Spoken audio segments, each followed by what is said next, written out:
Hello friends, आप सभी का स्वागत है हमारे YouTube channel let's learn maths पर। फ्रेंड्स, आज की ये वीडियो एक नई सीरीज की पहली वीडियो होने जा रही है। जैसा कि आप जानते हैं कि आपका नेक्स्ट ईयर 31 जनवरी को सीटेट का एग्जाम होना है, तो उसमें जो पेपर 1 और पेपर 2 में मैथ्स का सब्जेक्ट पोर्शन आता है फ्रेंड्स, इस सीरीज के जरिए मैं आपको उसकी तैयारी कराऊंगा। तो आज की जो ये वीडियो हम बना रहे हैं, ये बना रहे हैं अभी पेपर 1 के लिए, और पेपर 2 के लिए वीडियो भी आपको बहुत जल्दी हमारे चैनल पर मिल जाएगी। तो उम्मीद करता हूं फ्रेंड्स, आपको ये दोनों जो सीरीज हम लेकर आने वाले हैं पेपर 1 और पेपर 2 के लिए, ये बहुत ही पसंद आएंगी। अगर आपको वीडियोस हमारी अच्छी लगती हैं तो जरूर आप चैनल को सब्सक्राइब कर दीजिए और अपने फ्रेंड्स के साथ इन वीडियोस को भी शेयर कर सकते हैं जो सीटेट एग्जाम के लिए प्रिपेयर कर रहे हैं। उम्मीद करता हूं दोस्तों, आप जरूर इस चैनल को सब्सक्राइब कर देंगे और वीडियो को शेयर करेंगे। और मैं आपको कह दूं कि अगर आप हमारे चैनल से जुड़े रहेंगे सीटेट आने तक, तो मैथ का जो सब्जेक्ट पोर्शन है उसमें आपको कोई दिक्कत नहीं आने वाली है एग्जाम में। ऐसा मैं आपको गारंटी से कह सकता हूं, क्योंकि हम बहुत अच्छे से तैयारी करने वाले हैं। बहुत अच्छे हम वीडियो इस चैनल पर आपके लिए लेकर आएंगे आने वाले 1.5-2 महीने जो हमारे पास बचे हुए हैं उसमें। तो आइए शुरू करते हैं हमारी आज की वीडियो और पहला सवाल जो है लेते हैं। तो फर्स्ट जो हमारा क्वेश्चन है फ्रेंड, वो हमें कह रहा है Which of the following letters have both horizontal and vertical lines of symmetry? आपको 4 लेटर्स दिए गए हैं Y, A, X and C। हमें बताना है कि इनमें से किस लेटर में वर्टिकल और हॉरिजॉन्टल दोनों लाइंस ऑफ सिमेट्री हैं। तो आप जानते हैं फ्रेंड कि Y में सिर्फ एक लाइन ऑफ सिमेट्री होती है, वो है वर्टिकल लाइन ऑफ सिमेट्री। आप जानते हैं कि A में सिर्फ एक लाइन ऑफ सिमेट्री पॉसिबल है, वो है horizontal line of symmetry. Same C के लिए भी अगर आप देखें तो एक ही लाइन ऑफ सिमेट्री पॉसिबल है, वो है हॉरिजॉन्टल, क्योंकि इसमें वर्टिकल अगर हम डालते हैं तो मिरर इमेज हमको नहीं मिलती है। आप जानते हैं कि लाइन ऑफ सिमेट्री वो होती है जिसको जब हम किसी शेप या अल्फाबेट में वो लाइन डालते हैं तो वो उस अल्फाबेट को या उस शेप को अपने 2 मिरर इमेजेस में डिवाइड कर देती है। तो आप देख पा रहे हैं कि Y में एक only vertical line of symmetry होती है, A में ओनली हॉरिजॉन्टल होती है, सिमिलरली C में भी सिर्फ हॉरिजॉन्टल ही होती है। ये कोई लाइन ऑफ सिमेट्री नहीं है, क्योंकि हमारा लेफ्ट हैंड साइड और राइट हैंड साइड एक मिरर इमेज नहीं है। लेकिन अगर आप देखें X में, तो आप X में एक वर्टिकल लाइन ऑफ सिमेट्री भी डाल सकते हैं और आप चाहें तो X में एक हॉरिजॉन्टल लाइन ऑफ सिमेट्री भी डाल सकते हैं। आप देखिए कि लेफ्ट और राइट में जो पोर्शंस हैं X के, वो एक दूसरे के बिल्कुल मिरर इमेज हैं। सिमिलरली जो यहाँ पर भी ऊपर और नीचे वाले जो पोर्शन हैं वो एकदम एक दूसरे के क्या होते हैं, मिरर इमेज होते हैं। तो इन्हीं को हम कहते हैं लाइंस ऑफ सिमेट्री। तो जो सही ऑप्शन आपका इस क्वेश्चन का है वो है ऑप्शन नंबर C। तो जो करेक्ट आंसर है इस क्वेश्चन का वो है X, जो कि आपका ऑप्शन नंबर C है। तो आइए फ्रेंड चलते हैं अपने नेक्स्ट क्वेश्चन की तरफ। तो नेक्स्ट क्वेश्चन जो मैंने आपके लिए लिया है फ्रेंड्स, वो कहता है the side of A square is 10 centimetre. How many times will the new perimeter become if the side of the square is doubled. Question आपसे कहता है कि एक स्क्वायर है, वर्ग, जिसकी भुजा 10 सेंटीमीटर की है। इस वर्ग का पेरीमीटर कितने गुना बढ़ जाएगा अगर हम इसकी भुजा को इस वर्ग का परिमाप कितने गुना बढ़ जाएगा अगर हम इसकी भुजा को दुगना कर दें। तो ये कह रहा है कि भुजा अगर हम दुगना कर दें तो परिमाप कितना जो है बढ़ जाएगा। तो आप देखिए कि आपको जो साइड दी हुई है वो दी हुई है 10 सेंटीमीटर। अब आप जानते हैं कि जो पेरीमीटर होता है स्क्वायर का, जो वर्ग का परिमाप होता है वो होता है 4 इंटू साइड। अब अगर हम साइड को ही डबल कर दें तो यहां आप ले सकते हैं 2 इंटू साइड। तो एक तरीके से आप इसको लिख सकते हैं 4 इंटू साइड, और 4 इंटू साइड तो आपका पेरीमीटर ही है। तो आप कह पाएंगे कि ये एक तरीके से 2 इंटू पेरीमीटर ही आपका हो गया है। तो इसका मतलब क्या हुआ फ्रेंड्स कि अगर आप किसी वर्ग की भुजा को डबल करेंगे तो उसका पेरीमीटर भी डबल हो जाएगा। तो उम्मीद करता हूं फ्रेंड्स आपने क्वेश्चन समझ लिया होगा। अगर आपका कोई डाउट इस क्वेश्चन में है फ्रेंड्स, तो आप मुझे जरूर कमेंट सेक्शन में लिख के बताइएगा। मैं आपके सारे डाउट्स क्लियर करने की पूरी कोशिश करूंगा। आइए चलते हैं अपने नेक्स्ट क्वेश्चन की तरफ। नेक्स्ट क्वेश्चन जो फ्रेंड मैंने आपके लिए लिया है वो कहता है Asha plans to save some money from household expenditure to buy a mobile phone. Asha अपने घरेलू खर्च से कुछ पैसे बचाकर एक मोबाइल फोन खरीदना चाहती है। Every week she saves rupees 50 on Monday, rupees 100 on Wednesday and rupees 80 on Friday and spends rupees 60 from this on Sunday. तो आशा क्या करती है, वो हर मंडे को 50 रुपए बचाती है, वेडनेसडे को 100 रुपए बचाती है और फ्राइडे को 80 रुपए की वो सेविंग करती है, लेकिन संडे को वो इस बचत में से 60 रुपीज खर्च कर देती है। तो क्वेश्चन आपसे कह रहा है, how many weeks would she take to save enough to buy a mobile phone of rupees 5,950 rupees, कि कितने हफ्ते आशा को लगेंगे इस तरीके से बचत करते हुए कि वो एक मोबाइल फोन खरीद सके जो कि 5,950 रुपीज का है, 5,950 रुपए का है। तो अब आपको क्वेश्चन कह रहा है कि मंडे को जो आशा की सेविंग्स हैं वो है रुपीज 50। इसके बाद वेडनेसडे को आशा सेव कर रही है रुपीज 100 और फ्राइडे को वो सेव करती है रुपीज 80। तो आप देखिए कि टोटल सेविंग जो हो जाएंगी, आप जस्ट इनको ऐड कर लीजिए, जो कि आ जाएगा आपका 230 रुपीज। तो एक 3 दिनों को मिलाकर वो 230 रुपए की बचत करती है, लेकिन संडे के दिन वो 60 रुपीज खर्च भी कर देती है। तो अब आप क्या करिए, इसमें से 60 रुपीज को सब्ट्रैक्ट कर दीजिए। तो जो नेट सेविंग निकल के आ गई आपकी एक हफ्ते की, ये आपकी आ गई है नेट सेविंग, वो आ गई है रुपीज 170। तो अब देखिए क्वेश्चन बिल्कुल आसान हो गया है। अगर एक हफ्ते में वो 170 रुपीज की सेविंग कर रही है तो 5,950 रुपीज को सेव करने के लिए उसको कितने दिन लगेंगे? आप 5,950 को डिवाइड कर दीजिए, 5,950 को आप डिवाइड कर दीजिए 170 से। तो जैसे ही आप इसको डिवाइड कर देंगे आपको अपने क्वेश्चन का आंसर मिल जाएगा। देखिए 0 से 0 जो है आपका कट हो जाएगा। अब आप इसको 17 से कट कर दीजिए। 17 3 होते हैं 51, कैरी में आ जाएंगे 8, ये बन जाएगा 85 और 17 5 होते हैं 85।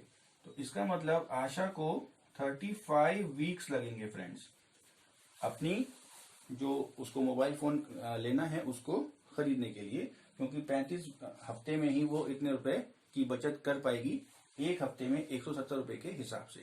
तो उम्मीद करता हूं फ्रेंड आपने इस क्वेश्चन को अच्छे से समझ लिया है। आइए चलते हैं अगले क्वेश्चन की तरफ।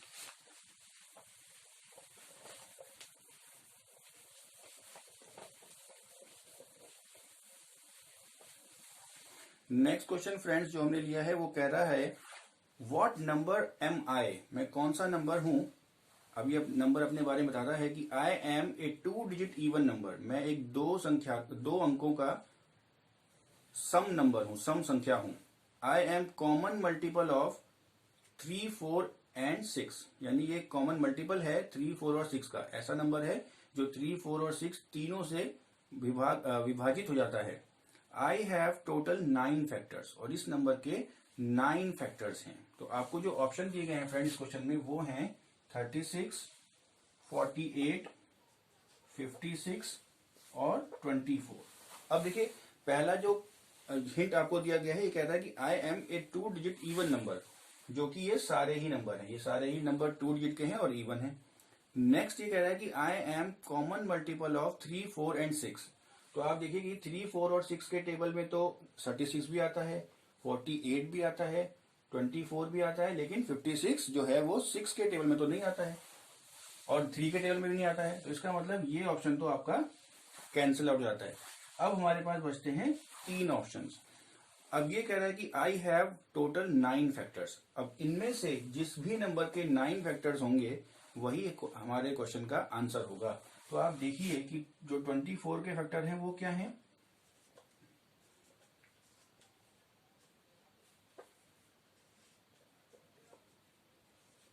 तो ये कितने हो गए हैं, 1 2 3 4 5 6 7 8। ये तो अभी सिर्फ 8 फैक्टर हुए हैं, तो हमें चाहिए 9 फैक्टर। आइए हम 48 के भी निकाल लेते हैं। 1 2 3 4 6 8 12 24 एंड 48। तो 1 2 3 4 5, 6, 7, 8, 9। तो आप देखिए कि 48 के 9 फैक्टर्स हैं। तो अब आपको इससे ज्यादा सोचने की जरूरत नहीं है। इसका जो करेक्ट आपको आंसर मिल गया है वो आपका है ऑप्शन नंबर बी। ये एक 2 डिजिट का इवन नंबर भी है, ये 3, 4 और 6 का कॉमन मल्टीपल भी है, और इसके 9 फैक्टर्स भी हैं। तो इस क्वेश्चन का जो करेक्ट आंसर है वो है 48। आइए चलते हैं नेक्स्ट क्वेश्चन की तरफ।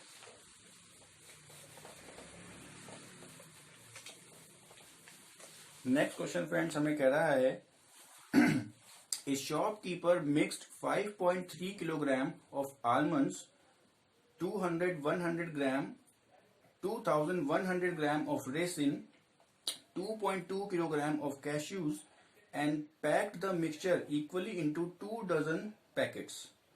What is the weight of each packet? एक दुकानदार ने 5.3 किलो बादाम, 2100 ग्राम किशमिश और 2.2 किलोग्राम काजू का एक मिक्सचर जो है बराबर बराबर 2 दर्जन पैकेट में रखा है। तो हमें बताना है कि एक पैकेट का वेट कितना होगा। तो पहले हम क्या कर लेते हैं कि मिक्सचर का जो टोटल वेट है उसको फाइंड आउट कर लेते हैं। तो हमें जो दिया गया है वो दिया गया है 5.3 kg। इसको आप ग्राम में कन्वर्ट कर लीजिए ताकि हमें ऐड करने में दिक्कत ना आए। तो ये हो जाएगा आपका 5300। देन हमें दिया गया है 2100 ग्राम, और देन हमें दिया गया है 2.2 किलोग्राम, जिसको भी आप कन्वर्ट कर लेंगे ग्राम में। तो टोटल वेट जो हमारा है फ्रेंड्स वो आप इसको ऐड करके निकाल लीजिए, जो कि है 9600 ग्राम। अब हमें बोला कि 2 डजन पैकेट बनाए गए हैं। अब आप जानते हैं कि एक डजन में होता है 12, तो 2 डजन जो हो जाएगा वो हो जाएगा 24 के इक्वल। अब आप क्या करिए, इसको 24 से कर दीजिए डिवाइड, और आपको आपके एक पैकेट का वेट मिल जाएगा। तो आप जानते हैं कि 24 फोर्जा होते हैं 96। इसका मतलब जो एक पैकेट का वेट है वो है 400 ग्राम। तो उम्मीद करता हूं फ्रेंड्स आपको ये क्वेश्चन अच्छे से समझ में आ गया होगा। तो हमारा जो ऑप्शन नंबर 3 है, यानी ऑप्शन नंबर सी, वो हमारा करेक्ट ऑप्शन है इस क्वेश्चन में। आइए फ्रेंड्स चलते हैं अगले क्वेश्चन की तरफ।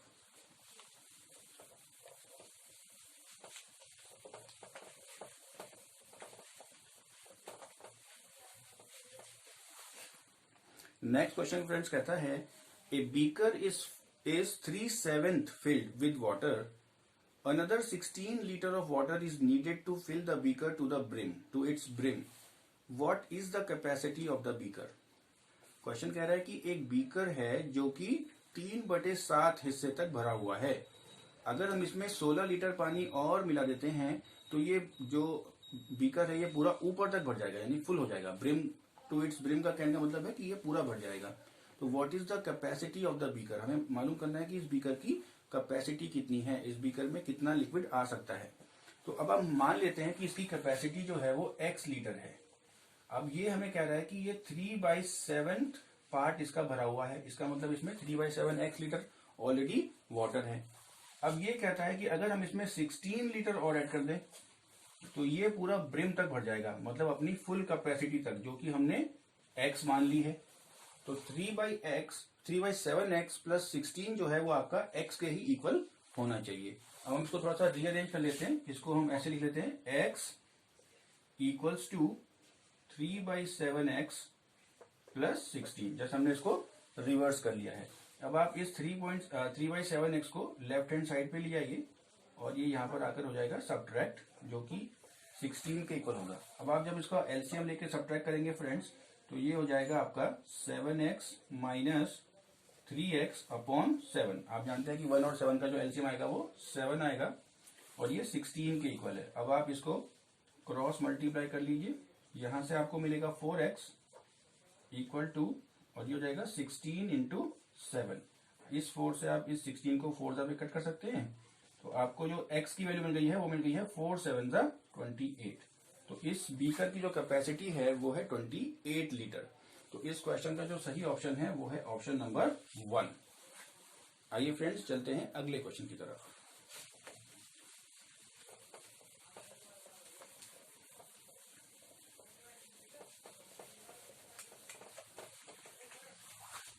तो नेक्स्ट क्वेश्चन फ्रेंड हमें कहता है a whole number is added to 50 and the same number is subtracted from 50, the sum of the resulting numbers is।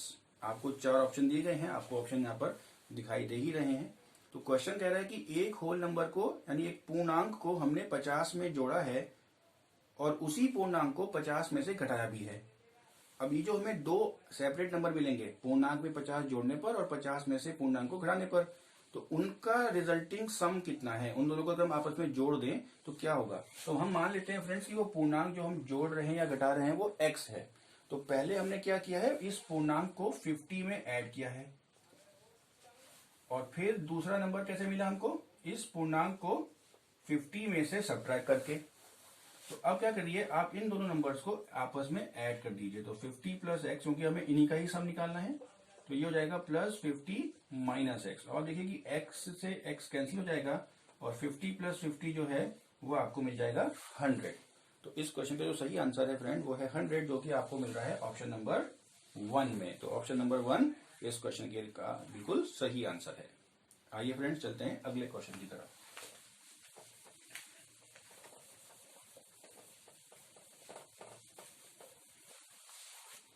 तो नेक्स्ट क्वेश्चन फ्रेंड्स जो हमने लिया है वो कहता है, how many quarters are there in 18 all 3/4। ये हमें कह रहा है कि इस मिक्स्ड फ्रैक्शन में जो मिश्रित भिन्न दी हुई है इसमें कितने क्वार्टर्स हैं, इसमें कितने 1/4 छुपे हुए हैं। अब आप जानते हैं क्वार्टर का मतलब होता है 1/4। तो अगर मैं 1/4 लिखता हूं तो ये 1 क्वार्टर हुआ। अगर मैं लिखता हूं 2/4 तो इसका मतलब हुआ कि ये हो गए 2 क्वार्टर्स। अगर मैं लिखता हूं 3/4 तो इसका मतलब है कि ये 3 क्वार्टर्स हो गए।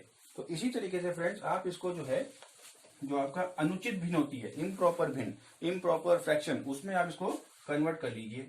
तो 18 4 होते हैं 72 और प्लस 3 करेंगे तो हमें मिलेगा 75। तो ये आ गया है 75/4। इसका मतलब इसमें जो है 75 क्वार्टर्स हैं, जो कि आपके ऑप्शन नंबर 3 में आपको दिया गया है। तो इस क्वेश्चन का सही आंसर है ऑप्शन नंबर 3। इस मिक्स्ड फ्रैक्शन में 75 क्वार्टर्स हैं। तो आइए फ्रेंड्स चलते हैं अगले क्वेश्चन की तरफ। नेक्स्ट क्वेश्चन जो हमने लिया है फ्रेंड्स वो कहता है, in a school half of students play badminton, 1/4 play volleyball, 1/8 play tennis, 1/16 play chess and remaining go for swimming. If the number of students playing volleyball is 160, how many students play chess? तो question आपको कह रहा है कि किसी school में आधे जो विद्यार्थी हैं वो बैडमिंटन खेलते हैं, 1/4 वॉलीबॉल खेलते हैं, 1/8 टेनिस खेलते हैं और 1/16 चेस खेलते हैं, और बाकी बचे हुए जो स्टूडेंट्स हैं, विद्यार्थी हैं, वो तैराकी करते हैं, स्विमिंग करते हैं। If number of students playing volleyball, आपको वॉलीबॉल खेलने वाले जो विद्यार्थी है उनकी संख्या 160 दी गई है। आपसे पूछा है कि कितने विद्यार्थी या कितने स्टूडेंट्स चेस खेलते हैं। अब आप देखिए कि हमें वॉलीबॉल की संख्या दी गई है 160 और क्वेश्चन हमें कह रहा है कि 1/4 प्ले वॉलीबॉल, कि इस स्कूल के 1/4 जो बच्चे हैं वो वॉलीबॉल खेलते हैं। अब अगर हम मान ले कि टोटल स्टूडेंट्स यहाँ पर हमारे पास x हैं, तो इस x का ही 1/4 जो है आपको 160 के इक्वल फ्रेंड्स दिया गया है। आप इस बात को समझ पा रहे हैं ना। क्वेश्चन कह रहा है आपको कि 1/4 प्ले वॉलीबॉल और फिर नीचे कहता है कि if the number of students playing volleyball is 160। तो अब आप देखिए कि अगर मान लीजिए टोटल नंबर ऑफ स्टूडेंट्स इस स्कूल में x हैं, तो उसी का 1/4 हो तो ये 60 है, क्योंकि ये 1/4 ही तो वॉलीबॉल खेल रहे हैं। अब आप इसको जो है 4 को उधर ले जाइए तो ये आपको मिल जाएगा x इक्वल्स टू 640। तो इसका मतलब क्या हुआ फ्रेंड्स कि इस स्कूल में 640 स्टूडेंट्स हैं टोटल। अब आप देखिए कि हमसे पूछा गया कि कितने बच्चे चेस खेलते हैं। अब हमें क्वेश्चन क्या कह रहा है, 1/16 प्ले चेस, यानी इसी के 1/16 जो है वो चेस खेलते हैं। तो चेस खेलने वाले जो बच्चे हो गए, आप इसको क्या कर दीजिए 16 से डिवाइड कर दीजिए और आपको आपके चेस खेलने वाले बच्चों का नंबर मिल जाएगा। इसका मतलब 40 बच्चे हैं जो चेस खेलते हैं। तो सही आंसर आपका हो गया ऑप्शन नंबर 2।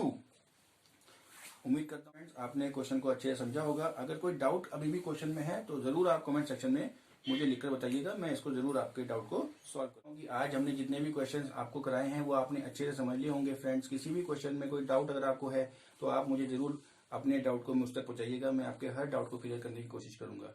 तो फ्रेंड, उम्मीद करता हूं कि हमने जो नई शुरुआत की है आने वाले सीटेट के लिए, आपको एक अच्छी शुरुआत लगी होगी। आप आगे भी हमारी वीडियोस को देखेंगे, क्योंकि मैं न सिर्फ पेपर 1 बल्कि पेपर 2 की भी तैयारी आपको कराऊंगा। और हम सब्जेक्ट पर ही फोकस करेंगे फ्रेंड्स, हम पेडागोजी के पोर्शन को नहीं लेने वाले हैं, लेकिन हम सब्जेक्ट में जो आपके 15 क्वेश्चन आते हैं, मेरा ये मानना है कि अगर आप हमारे चैनल से जुड़े रहेंगे अपने एग्जाम तक, तो ये जो 15 क्वेश्चन आपके एग्जाम में आने वाले हैं, उनमें आपको कोई दिक्कत नहीं आएगी। तो उम्मीद करता हूँ फ्रेंड्स, आप अगली वीडियो भी हमें इसी तरह से हमारे चैनल से जुड़े रहेंगे। मिलते हैं अगली वीडियो में। Thank you.